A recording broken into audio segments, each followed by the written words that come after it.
Let's start to define some terms, and so that you can understand this subject about radioactive decay and the basis for radioactive dating. Every element, whether it's carbon, oxygen, hydrogen, is made up of atoms, and each of these atoms has the same unique number of electrons and protons. And the number of neutrons, however, in the nucleus of the atoms in many elements can vary. So, for example, you've got carbon-12, carbon-13 and carbon-14. The differences in those is that there are more neutrons, 2 more neutrons in carbon-14 than in carbon-12. Now, these 3 different types of carbon atoms are called isotopes.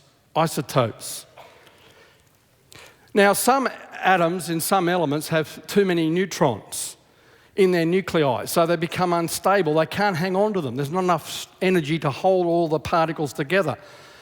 And so some of these unstable isotopes may decay by spitting out some of the particles that are held in the nucleus, okay? And so that to reduce their size to become more stable. But when they do that, the number of particles in the nucleus has changed, so they become a different element, because each element is defined by the numbers of protons in the nucleus. So this process where the unstable atoms decay or spit out particles is called radioactive decay, because people used to use a Geiger counter or something like that to hear the clicks of the particles that were coming off, for example, off uranium. And these decaying isotopes are known as radioactive isotopes, or just radioisotopes for short. And when these radioisotopes decay, they result, the end product are stable isotopes of different elements. Okay, so you go from a parent element to a daughter element. The decaying isotopes are called parent, and the resultant stable isotopes are called daughters. Okay, the parent decays and changes to a new element, which is a daughter element. It's not that difficult, you just got the terminology to get your brain around. And so there's ones of interest to us tonight that are of interest to geologists and archaeologists. Everyone's familiar with carbon-14, which decays to nitrogen-14, and we'll talk about that more a little later on tonight. But people have heard of uranium that decays to lead, potassium that decays to argon. You might not have heard about rubidium that decays to strontium, but you've also got samarium, which is a rare earth element that decays to neodymium. And those numbers, like uranium-238, the 238 describes the size of the nucleus of that atom. And it's large, it's the common uranium atom, and it decays down to lead-206. And you're going to hear a lot about that in the next few days. So minerals, rocks and fossils can all contain some of these parent radioisotopes and daughter isotopes, which is the basis for being able to do this radioactive dating. Well, how does it work? A rock is chemically tested for these isotopes. You get samples, you take them to a laboratory, and they measure the amounts of these isotopes. And it is assumed that if the rate of radioactive decay has remained constant at the rate we measure today in the laboratory, then you can calculate how long it has taken for the measured amount of daughter to accumulate, and that's the rock's age. Now, I've included on the screen there a little hourglass to give you the idea, because the analogy is quite simple. The sand in the top glass bowl represents the parent atoms. The sand in the bottom glass bowl represents the daughter atoms. As they fall, the parent atoms change to daughter atoms down the bottom, and the falling process is analogous to radioactive decay. Now, you can understand that if you take an hourglass like that and say it represents 1 hour's worth of sand, if you start with all the sand in the top glass bowl, within an hour it will all have fallen to the bottom. Okay? So it's quite simple. You start by turning all the glass over, so you've got all the sand in the top glass bowl, at the beginning of your timing experiment. You leave it running and you go out and start doing the laundry or cooking a meal, and you come back, you want to know how long you've been doing that task, and you notice that half the sand is up the top and half the sand is down the bottom. So how long has it taken you to do that job? Half an hour, because you know the decay rate is 1 hour. And you've still got half left at the bottom, at the top, and half left at the bottom. Half at the top and half at the bottom. So it's not that difficult. That's what the geologists do. They measure the amounts. Knowing the rate, they can calculate how long ago the process started. And this process is supposed to have started when the rock formed, so that becomes the age of the rock. It really isn't that difficult to understand. However, here's the catch. You have to make assumptions. You have to make assumptions. Because the method only works if you assume these three things are true. First of all, that assumption number one, the amounts of parent and daughter isotopes at the beginning when the rock formed must be known. In other words, the initial conditions. Now, when you started the hourglass, you tipped it up, and you had everything at the top, and then you went off and did your job. But the geologists weren't there when the rocks formed. So how do they know that there were only uranium atoms and no lead atoms? What if there were lead atoms there to begin with when the rock was formed? Unless you know the initial conditions, you don't know whether your clock really started ticking with only uranium atoms. So you have to assume that the initial conditions, even though you weren't there. Secondly, you have to assume that all the daughter atoms that you measure in the rock today have only been derived by radioactive decay in that rock from the parent atoms. In other words, it has to be a closed system. In other words, you can't have contamination. What if in the supposed millions of years, groundwater flowing through the rock added lead or washed away uranium? You'd never know for sure whether your rock has remained uncontaminated for millions and millions and millions of years.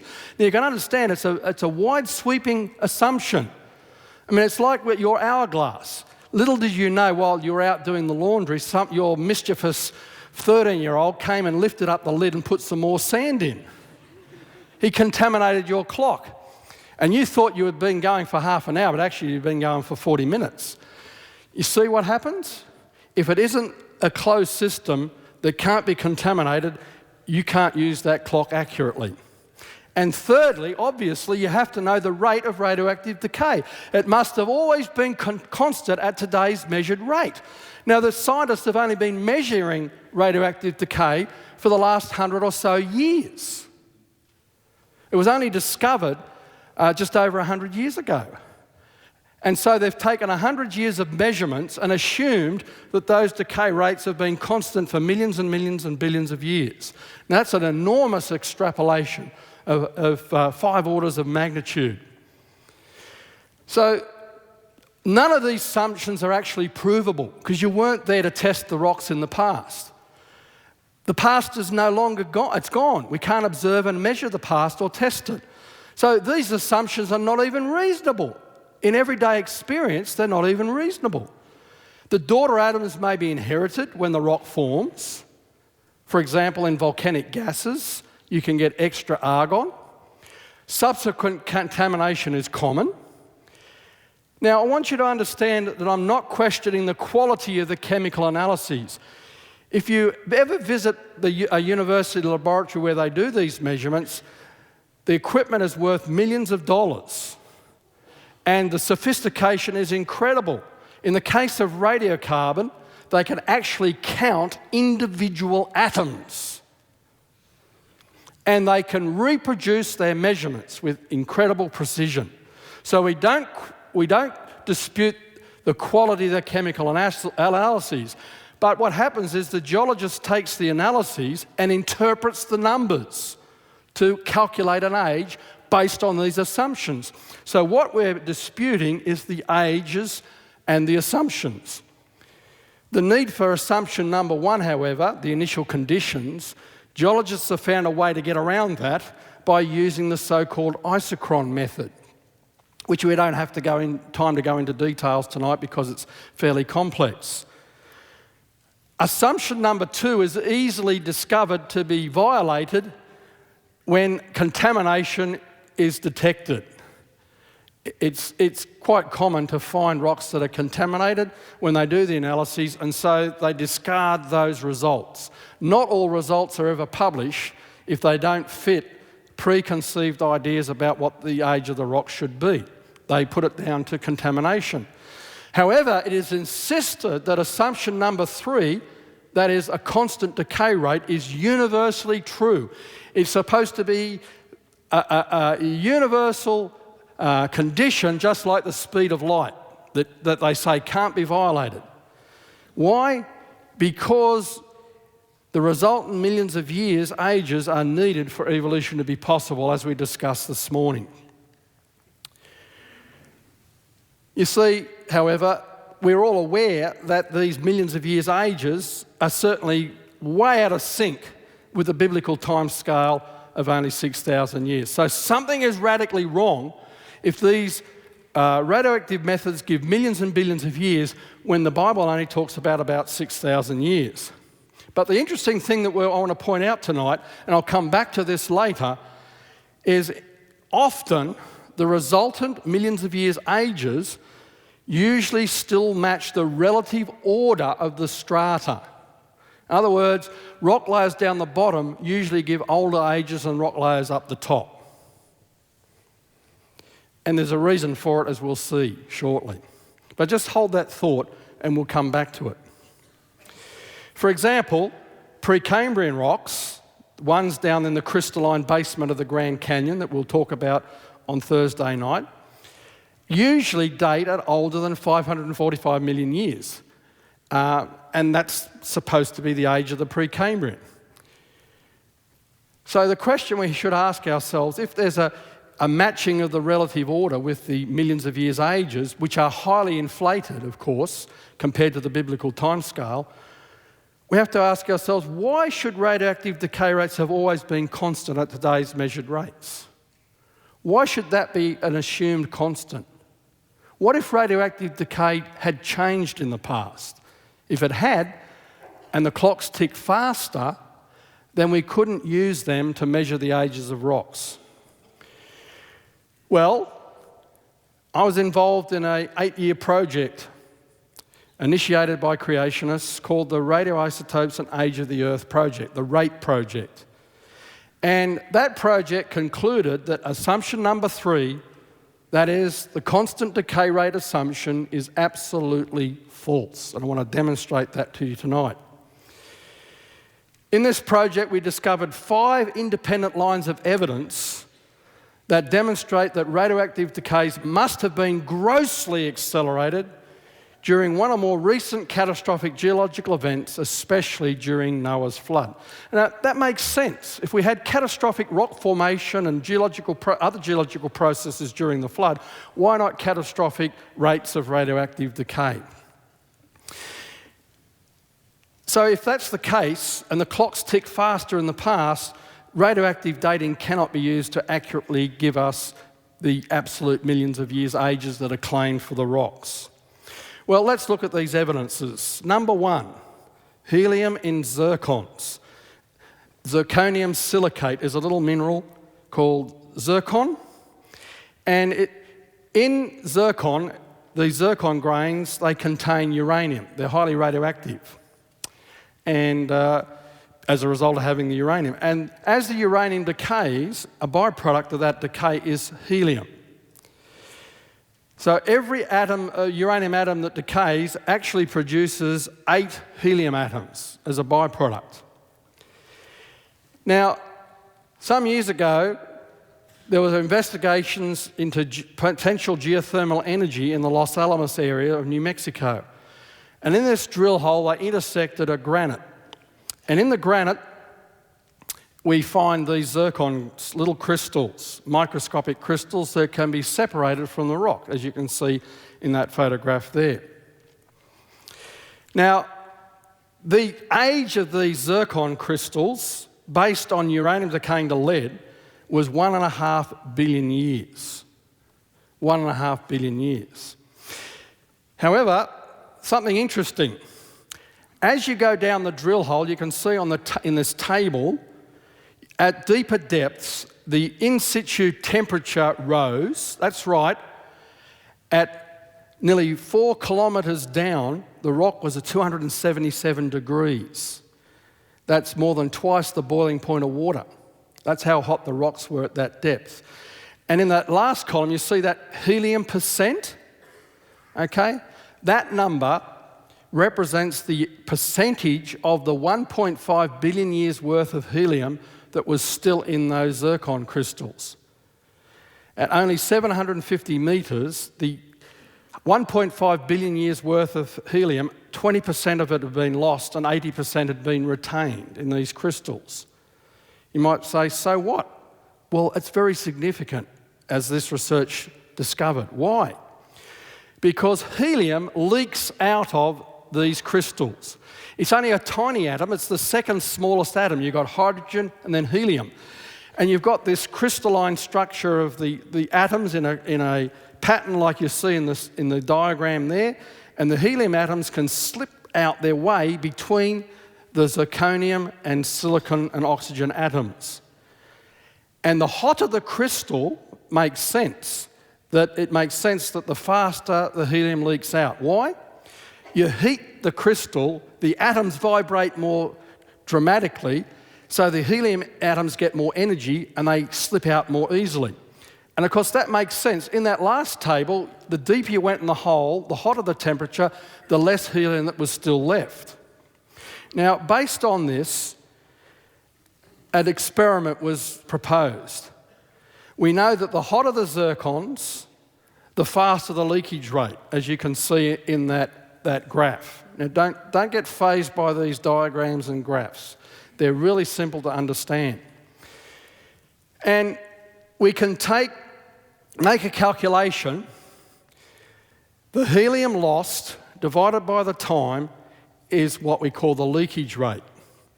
And so we wanted to look at this data in this drill hole to see if you plugged in 6,000 years, what would the leakage rate be? You'd have lost a lot of it very quickly. It'd have to leak out very quickly in 6,000 years. Whereas if these rocks were really 1.5 billion years old, to still have 80% of the helium in some of those zircon crystals meant that the leakage would have to be very slow. Okay?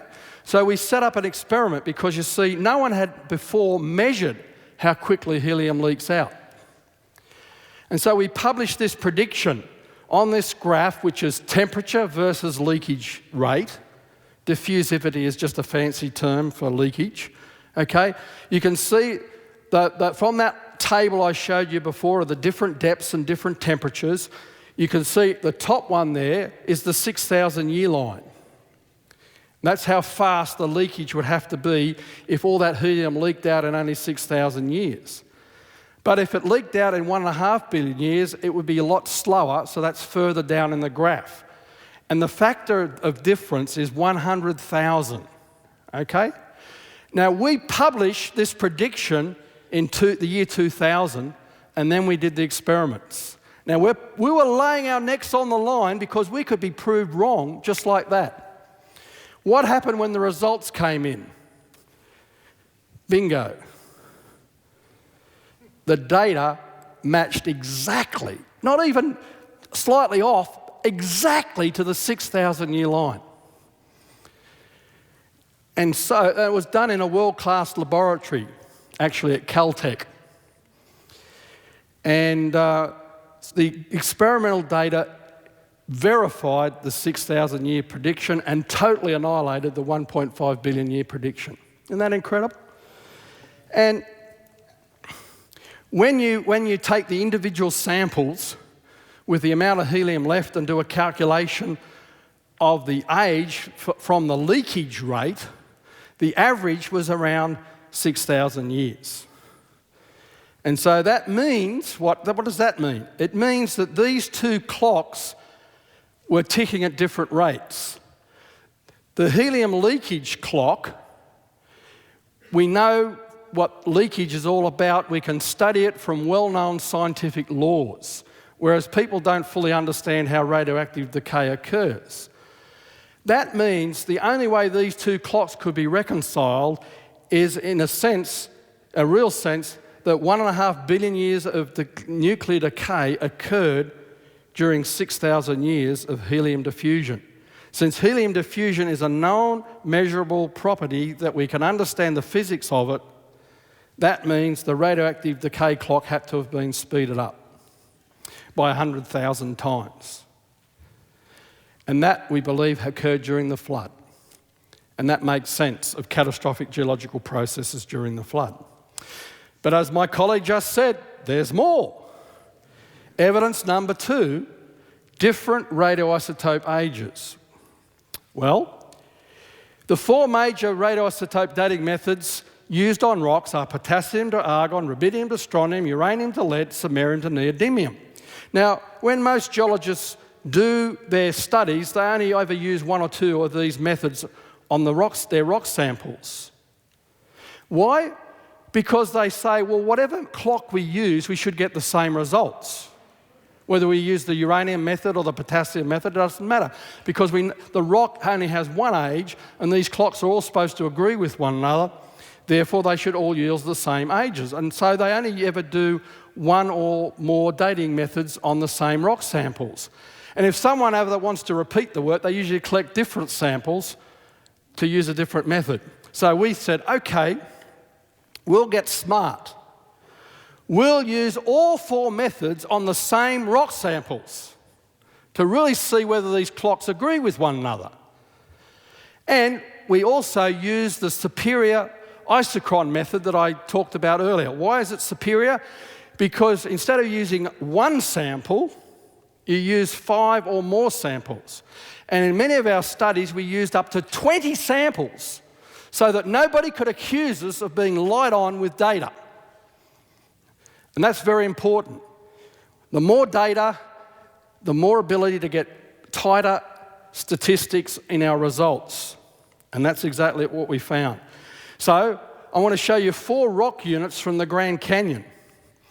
First of all, there's this rock unit where the molten rock was squeezed like toothpaste between sedimentary rocks. It's called a sill. And the rock is a diabase, which is like a basalt. And these are the results that we obtained. The potassium-argon result was 841.5 million years. The rubidium-strontium, 1,060 million years. The uranium-lead was 1,250 million years. And the samarium-neodymium, 1,379 million years. Do any of those agree with one another? Maybe there's an option E, none of the above. And interestingly, with some of these results, we actually took a single sample and separated it into its constituent minerals and analysed the individual minerals. So you would think the individual minerals together in the same rock should always give the same age with all the different methods, but they didn't. There's more. This is a series of basalt lava flows deep in the Grand Canyon, in the eastern Grand Canyon. Here's the results. Potassium-argon, 516 million years. Rubidium-strontium, double that at 1.1 billion years, or 1,111 million years. And samarium-neodymium, 3 times the potassium-argon at 1,588 million years. That's not very good hitting the bullseye, is it? The samarium is 3 times the size of the potassium-argon result. Not very good. We go to another rock unit, got a strange name, amphibolite. It's actually a metamorphosed basalt, ancient lava flows that were heated up and changed. Their mineral composition changed. And guess what? Rubidium-strontium gave it an age of 1,240 million years. Uranium-lead, or lead-lead, gave 1,883 million years, and samarium-neodymium, 1,655 million years. Now, you don't have to know all the technicalities to see that those numbers are not the same. They're not even close. And then there's a granite, the Eld's Chasm granodiorite, a type of granite in the Grand Canyon. And the rubidium-strontium gauge an age of 1,512 million years, the lead-lead 1,933 million years, the samarium-neodymium 1,664 million years. Again, a great variance in these results. Now, there were some interesting patterns. We need to understand that these multiple radioisotopes from these 4 rock units always disagreed, always. And yet each of these rock units represent a single unique geologic event, the formation of this sill, or the metamorphosis of those lavas, the eruption of volcanic lavas, or the crystallization of a granite.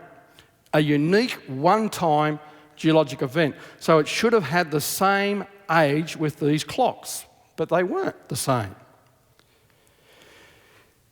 So if these radioactive clocks were accurate, always ticking at the same rates that we measured today, each clock should have given the same age, but they didn't. Therefore, the conclusion we come to is that each radioactive clock must have ticked at different and faster rates than today to give the different ages. Let me illustrate what I mean. For example, that Cardenas basalt. While the potassium-argon clock ticked through 516 million years, the rubidium-strontium clock was ticking more rapidly through 1111 million years, and the samarium-neodymium clock was going even faster and faster, ticking through 1588 million years. Now, I'm using the millions of years only in the sense that that's the numbers that come out of the equations. I'm not saying they're real millions of years. All I'm saying is that's relative to one another. The older age means the clock had to go faster and faster than the younger age for the 2 clocks to be reconciled. Was there a pattern? Yes, there was. Is there a factor, the underlying factor that we can determine? Yes, because if there's a pattern in these results, and there are patterns, that means there's a systematic process going on that would explain this accelerated nuclear decay. So if we look at some of these results, you've got the diabase sill, and notice that the potassium is younger than the rubidium, the same in the Cardenas basalt. The potassium is younger than the rubidium. The potassium has a shorter half-life, it decays more rapidly and it gave a younger age. The rubidium-strontium, which decays by the same beta decay process, gives an older age. That's interesting. And notice, rubidium-strontium decay by the beta process, which I don't have time to explain, and uranium and samarium decay by the alpha process, and the alpha process always gives older ages than the beta process. Now you see, if this was a random thing happening, you wouldn't have those patterns. We see the same in these other 2 rock units. The rubidium is always less than the uranium, the beta is always less than the alpha, the uranium and samarium.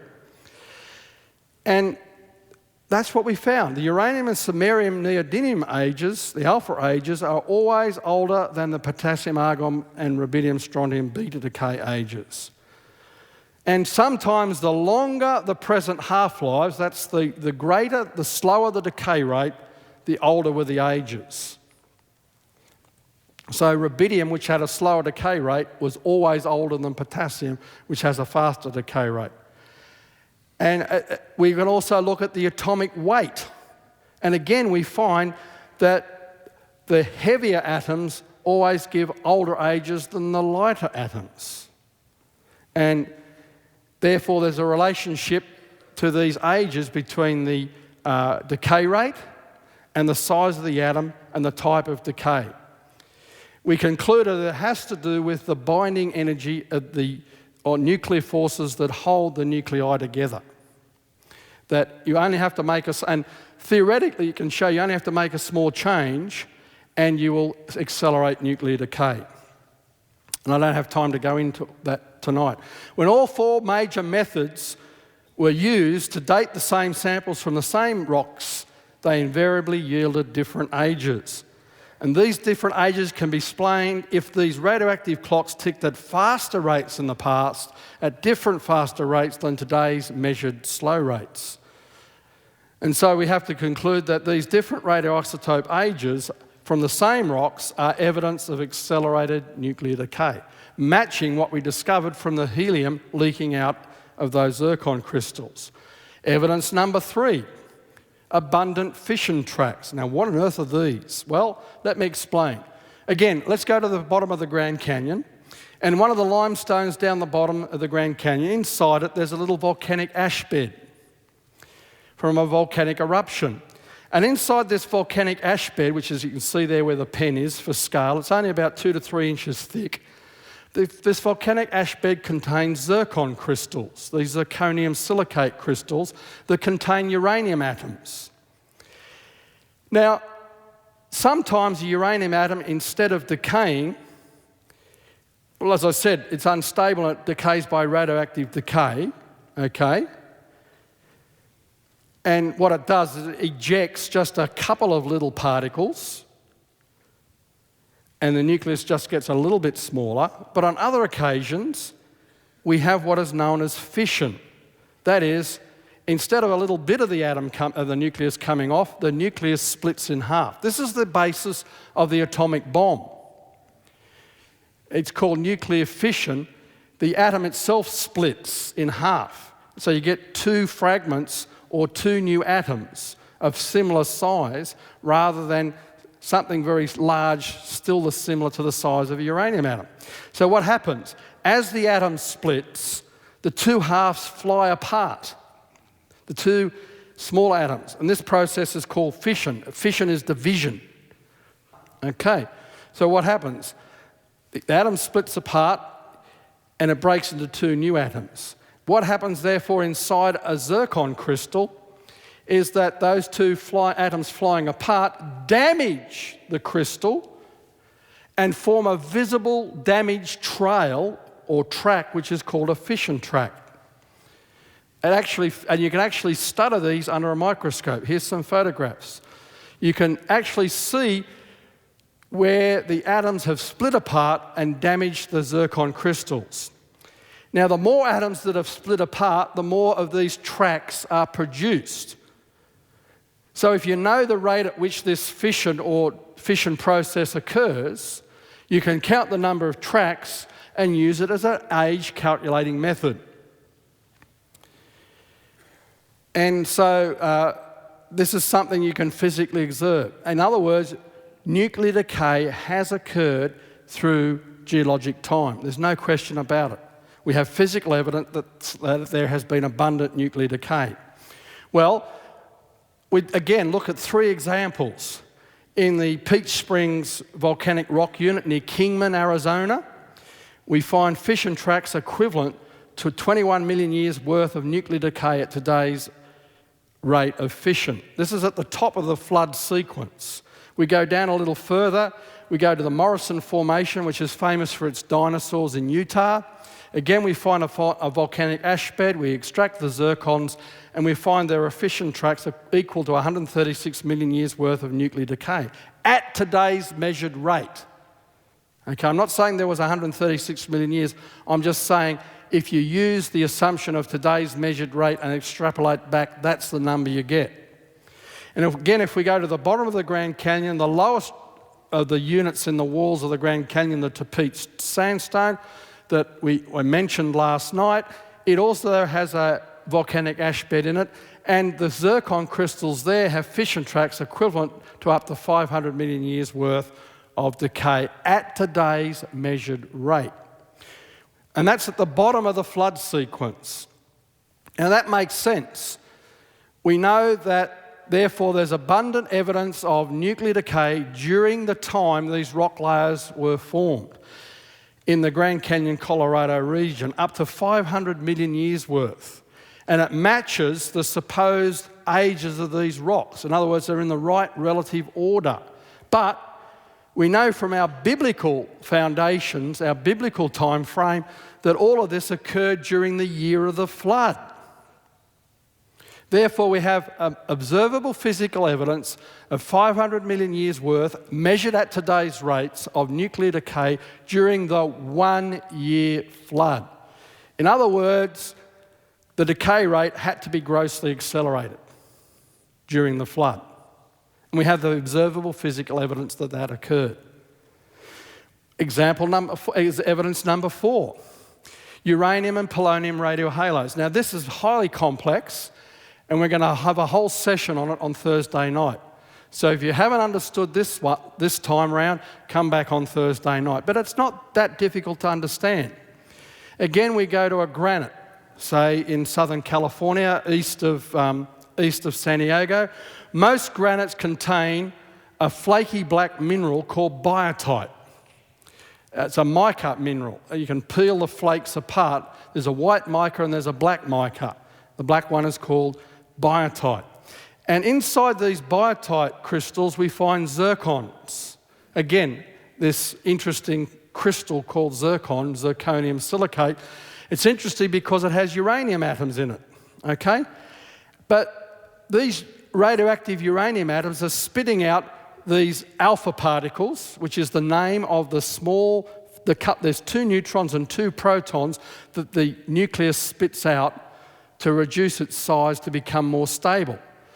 And we call the 2 protons and the 2 neutrons together an alpha particle. That's alpha decay. Okay, but once that's happened once, the parent uranium atom has become another daughter atom, but that's still unstable. It decays again. In fact, to get down to lead, there are actually 8 steps where these alpha particles are spat out like little bullets from the uranium atom to make it more and more stable till eventually gets down to lead. And so you have here a radioactive uranium atom. It spits out an alpha particle, becomes a daughter atom, spits out another alpha particle, and does it 8 times altogether before it gets to the lead atom. Now, why is this significant? Well, let's go further. When the zircon crystals are large, as in the first example I gave you from that drill hole in Los Alamos where we got the helium studies, where the zircon crystals are long enough, are big enough, the alpha particles can't escape. They don't have enough energy to escape from the zircon crystals. They pick up stray electrons and become helium atoms, which is why we had helium in those zircon crystals. But when the zircon crystals are tiny, the alpha particles escape and they shoot out like little bullets into the surrounding biotite crystal. And it's like firing a gun at a plasterboard wall. You leave a hole in it. So these alpha particles are so energetic that they damage the surrounding crystal, and it damages it and discolours it. And so you can see here an example of, in the centre, you can see a tiny little zircon crystal, and you can see the discoloration around that zircon crystal because of all these little bullets, radioactive bullets coming out. It's like when they used to use radioactive decay. You put a piece of uranium on a photographic plate, it would leave a darkened area. Well, it's similar in a biotite crystal. And these are called radioactive halos, or radiohalos for short. And they are evidence, they're physical evidence of abundant radioactive decay. Now, interestingly, each of these steps, and I said there are 8 steps from uranium down to lead, every one of those steps produces alpha particles or bullets of different energies. What does that mean? It's like having a handgun versus a rifle. The rifle's got to shoot the bullet further than the handgun. And so these alpha particles go different distances, and so the sphere of discoloration is at different distances according to what element in that decay chain shot out those little bullets. And you can see in this diagram the list of parent atoms that shoot out the alpha particles from uranium all the way down to lead, and the different energies. And where the bullets stop, they produce the most damage, which produces a darkened ring. So, a fully formed uranium radiohalo has 8 rings, as you can see in that photograph.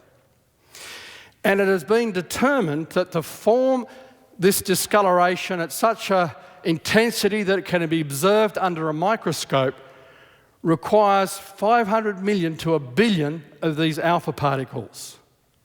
Now, that much decay is equivalent to at least 100 million years worth of radioactive decay measured at today's rates.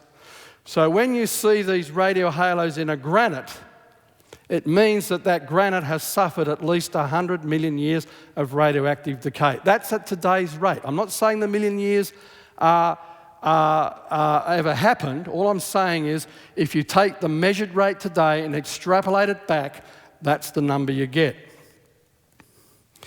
Now, granites all around the world contain these dark uranium radiohalos, and I've had samples now from 4 or 5 continents. And everywhere I look, I find these radio halos. And so we go to Arizona in the Grand Canyon area. We go to southern Australia. We can go to southeastern Australia. We can look in England, the Lake District of England. We can go to the Confederate Memorial outside of Georgia and find these radio halos. Don't tell them I got samples from there, will you? And also you can go to Yosemite National Park and find halos in rocks like the Half Dome granite. So, granites all around the world contain this abundant physical evidence of nuclear decay, at least 100 million years worth. And interestingly, you need to remember that many of these granites intrude into fossil-bearing sedimentary rocks. One of those granites in southeastern Australia, you can actually walk from the fossil-bearing rocks, sedimentary rocks, through where the heat of the granite has metamorphosed the rocks and then into the granite. So we know that the granite formed after the sedimentary rocks formed with fossils in them. So when did the fossiliferous sedimentary rocks form? During the flood. That means 100 million years at least worth of radioactive decay in these granites had to occur during the flood. Not that difficult to understand, is it? Now, in many granites, there are also single ring halos that are very small, sitting alongside the larger uranium radiohalos. And the larger one there's so much radioactivity that it's blurred all the rings. You can't see them all. So there's hundreds of millions of years worth of decay in that photograph. And in this one too. In some granites, in biotite flakes, we find 2 rings. The 2-ring one, that's very hard to see the outer ring, but it's there. It's there. And in some granites, you actually find 3-ringed halos. What does this mean? This is different to the 8-ring uranium radiohalos. Well, interestingly, these rings match the last 3 elements in that decay chain, well, the last 3 isotopes. It's all the same element. It's an element called polonium, discovered by Marie Curie and named after a homeland of Poland. It's a rare metal. And there's 3 isotopes in the decay chain of uranium, 218, 214 and 210. And so we find that these elements are responsible, this element, polonium, is responsible for forming these 1, 2 and 3-ring polonium, these radiohalos. And these polonium radiohalos are found in many granites around the world, alongside uranium radiohalos in Arizona, in South Australia, again in the Lake District of England. These are just a few examples, east of San Diego. But here's the problem. These polonium radiohalos have been described in a famous US court case as a very tiny mystery. It was the 1989 Arkansas trial. And on the witness stand was the Deputy Director of the US Geological Survey. And when he was confronted with this evidence, he scratched his head and said, it's just a mystery. Didn't have an answer. Why? Where did the polonium come from to produce these radiohalos? It's not in the biotite. The actual closest source is the uranium in the zircons, because remember, the uranium is decaying down to polonium as it's producing the radiohalo, the uranium radiohalo. That means the polonium had to be scavenged from the zircon crystals as the uranium was decaying and transported to produce independent polonium radiohalos. That means the uranium and polonium radiohalos had to form at the same time. And here's the crux of the matter. The uranium must deliver enough polonium to generate 500 million to 1 billion alpha particles for each dark polonium radiohalo before the polonium decays. Okay, but what's the rate of decay of these polonium isotopes? Polonium-218 is 3.1 minutes. Polonium-214 is 164 microseconds. You blink and it's gone. And polonium-210 was 138 days. In other words, at least 100 million years worth of uranium decay had to occur while you blinked during the flood. So this is evidence, physical evidence, that not only that abundant nuclear decay has occurred during the flood, but there has been abundant nuclear decay. Millions, hundreds of millions of years of nuclear decay occurred within the single year of the flood. And you see what I mean? We've now got 4 independent lines of evidence that decay rates were accelerated during the flood. Well, there's more. You've been waiting for this all night, haven't you? Radiocarbon. Everybody knows about radiocarbon, and we find it in fossils. You mightn't believe it, but we do. The scientific community has recognised this for many years, and they've never looked at the implications. Radiocarbon is different from the other elements I've talked about. Why? Well, it's formed differently. Cosmic rays in the upper atmosphere produce fast-moving neutrons that collide with nitrogen-14 that produces carbon-14 in the upper atmosphere, which combines with oxygen to produce carbon dioxide. It's in the air you breathe, and you're all tonight a threat to public health and safety because you're all radioactive with radiocarbon. It was in the food that you ate tonight for dinner, and we should put out a sign out there that this actually should be a nuclear-free zone, and we wouldn't let you in because you're all radioactive with radiocarbon. Now, think about it. As your body then, you go on living, the carbon-14 that you took into your body decays away and returns to nitrogen-14. And as long as you eat more food, you're going to get more radiocarbon, aren't you, to replace that which is decaying away. But your great-great-great-grandmother, when she died, she stopped eating. So since her bones have been in the cemetery, she's got less and less radiocarbon in her bones, so it's kept on decaying back to nitrogen-14. So it's quite simple. If you want to know how long, whether the tombstone is correct in when she died, you measure how much radiocarbon is in her bones and compare it to the amount of radiocarbon in your bones. And the difference, you know how quickly radiocarbon decays, you can calculate how long ago she died. That's how the method works. It's really quite simple. But here's the interesting sidelight to this story. As I said before, the equipment that is used today is so powerful that you can actually count individual radiocarbon atoms, carbon-14 atoms. However, the detection limit is as good as 0.001% of the present level of carbon-14, which is equivalent to 95,000 years. That's right, you can only go back, theoretically, you can only go back 95,000 years with radiocarbon. You don't date fossils at millions of years with radiocarbon. The reason is that radiocarbon has a half-life of 5,730 years. And it means that any ancient organic carbon conventionally older than 95,000 years, like dinosaur bones, should contain no detectable radiocarbon. Let me put it another way.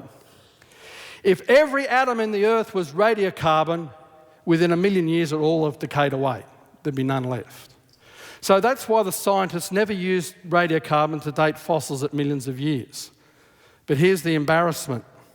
Even in the secular literature, yes, it's already published in the journal Radiocarbon and one other secular journal, you actually find dates, radiocarbon measurements on fossils that are supposedly up to 500 million years old, and they all have radiocarbon in them.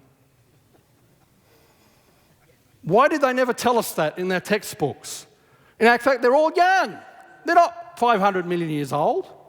So you see, I was mischievous a little while ago, and I decided I'd collect some samples and send them to a radiocarbon lab. But I didn't tell them how old the sample was, so I sent them a piece of fossilised wood from a 189 million year old rock in England. And guess what? It returned a radiocarbon age of only 24,000 years.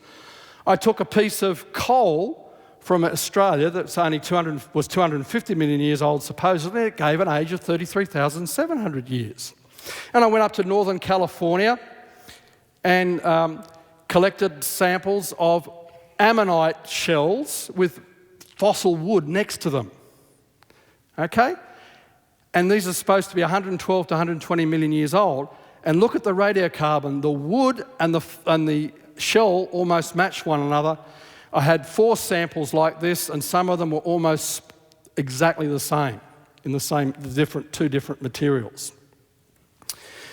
So what we did in this RATE project, we decided to take coal samples from different parts of the United States that are stored at Penn State University by the US Department of Energy. And here's the samples. 3 of the samples were from coals that are supposed to be 34 to 55 million years old. 3 of the samples were from coal beds that are supposed to be 65 to 145 million years old. And 4 of them were from coal beds that are supposed to be 299 to 318 million years old. And you can see they've come from a wide distribution around the United States. And guess what? They all had radiocarbon in them. In fact, they all had about the same amount of radiocarbon in them. They were all about the same radiocarbon age. Surprise, surprise. Where did all these coal beds form? Right, during the flood. They all formed in 1 year. All these trees lived just before the flood. Would you expect to give you the same radiocarbon age? Absolutely. Whether they were supposedly 300 million years old or 40 million years old, they gave the same radiocarbon age. Isn't it great to be a creationist, as my good friend John Morris used to say? Well, we went further. We also took diamonds that are made up of carbon to see if the diamonds would have radiocarbon in them. These are conventionally dated at 1 to 3 billion years old. And yet all these diamond samples contained measurable radiocarbon regardless of whether they were 1 to 3 billion years old. So, we found similar amounts of measurable radiocarbon in coal samples regardless of their conventional age. These represented, of course, pre-flood plants buried during the flood, all at the same time. So it wasn't surprising to find that they all gave the same radiocarbon age. Yes, it was inflated, and I'll explain why in a moment, but they all gave the same radiocarbon age. And the same with the deep earth diamonds. These diamonds come from 200 miles down inside the earth. Most people don't realise they come from 200 miles down inside the earth by explosive volcanic action in just about 2 hours. And yet they had radiocarbon in them regardless of their claimed billions of years ages. And with a diamond, this can't be contamination because diamond is the hardest substance known and it's impervious to contamination. So this has to be radiocarbon that is in situ to the diamonds when they formed at the time the earth formed. And of course, not only were the coal layers therefore formed at the same time during the flood, but these deep earth diamonds must have formed at the same time as the earth itself. And so we got a direct measurement of only thousands, not billions, for the age of the earth. Well, we can conclude that because these uncalibrated radiocarbon ages confirm the biblical time scale for a young earth in the recent flood, then the conventional ages of millions and billions of years derive from the long ages of decay of the uranium and the potassium and the rubidium, etc., must have been grossly accelerated if the radiocarbon has given us a closer estimate compared to the biblical timescale. So again, we have a 5th line of evidence of accelerated nuclear decay during the flood. Well, finally, let's turn all this from being our foe to being our friend. We've shown that there's problems with these dating methods, but if radioactive decay was grossly accelerated during the flood, then the radioactive ages, though inflated, should still yield relative ages in the correct order. What do I mean by that? Well, think about a volcanic rock layer that formed in the first month of the flood. It would go through much more accelerated nuclear decay than a rock layer that was formed in the last month of the flood, wouldn't it? The one at the bottom would have 12 months worth of accelerated nuclear decay, so it should give an older age, and the one at the top should only have a month's worth of accelerated nuclear decay, so it only give a younger age. See? We can turn it from being an enemy to being a friend, to give us, so that means we can go from the known to the unknown and use this method to help us to understand the relative order during the flood, for example. Many of the accepted radioisotope ages, I said, do match the relative order of the strata and their relative ages. So when we can't figure it out, the age of some rock layers from their immediate environments, it may be possible to use the radioactivity in the rocks as a guide to the relative age of these rock layers within the flood, whether it was early flood, middle flood, or late flood. So we can still harness this method to our advantage. If we knew what the acceleration factors were, we could, in fact, try to correct these ages to give the correct ages from a biblical timescale. What continuing research is happening? Well, I'm planning to collect more granite samples to look at zircons for helium diffusion. I also have a meteorite and other rock units that I'm going to look at the 4 methods on the same rock or meteorite to see if we get continuing disagreement between the results. And radio halo studies are continuing on a variety of rocks, and you'll hear more about that on Thursday night, including rocks associated with mineral and ore deposits. What about radiocarbon? Remember, radiocarbon production is controlled by the cosmic ray influx, which is in turn controlled by the Earth's magnetic field. If the Earth's magnetic field was twice as strong as it was in 1400 years ago in the past, twice as strong as it is now, which other evidence indicates it was, that means the radiocarbon production waste was half of what it is today, back then. And that means if we go to the flood 4,300 years ago or so, the radiocarbon production rate was very, very much less than what it is today. And also we had all that carbon from all the plants and animals in the pre-flood world that swamped the radiocarbon that we find in the fossils, and so it would only make for a trivial amount of radiocarbon in the fossils, and that's what we find, trivial amounts that give apparent old ages. So if we try to do some calculations, the huge volume of carbon buried during the flood was probably 100 times the amount of carbon we have in the present day biosphere. So that would have grossly diluted the normal carbon.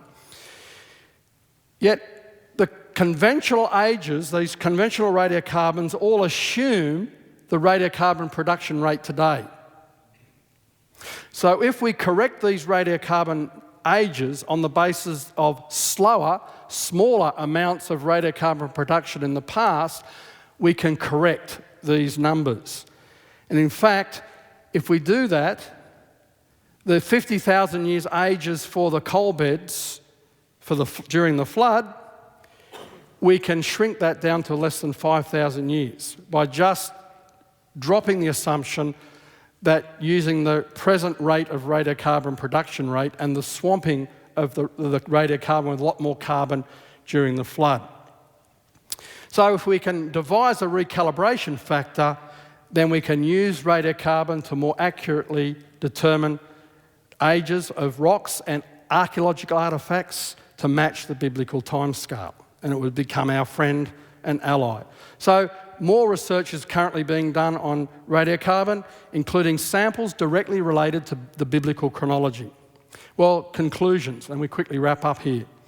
1, the 3 assumptions which all radioactive dating is based are not provable because the past cannot be observed and measured and tested, and therefore these assumptions are not even reasonable. The resultant millions of years ages, though unreliable and highly inflated compared to the 6,000-year biblical time frame, usually still match the relative order of the rock units being dated. In the rate research, we uncovered 5 independent lines of evidence that demonstrate that radioactive decay rates must have been grossly accelerated during one or more recent catastrophic events, especially during the flood. Therefore, the radiometric dating methods cannot be trusted to date rocks and fossils at millions of years old. However, these methods may often be used as a guide to relative ages of rock layers. And the measurable amounts of radiocarbon in fossils and deep earth diamonds is consistent with a young Earth and the recent Genesis flood.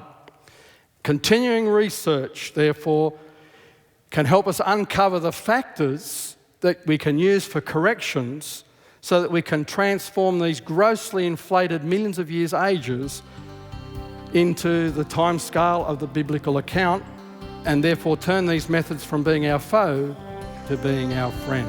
Well, you've been very patient. Thank you very much. That was a lot to get through.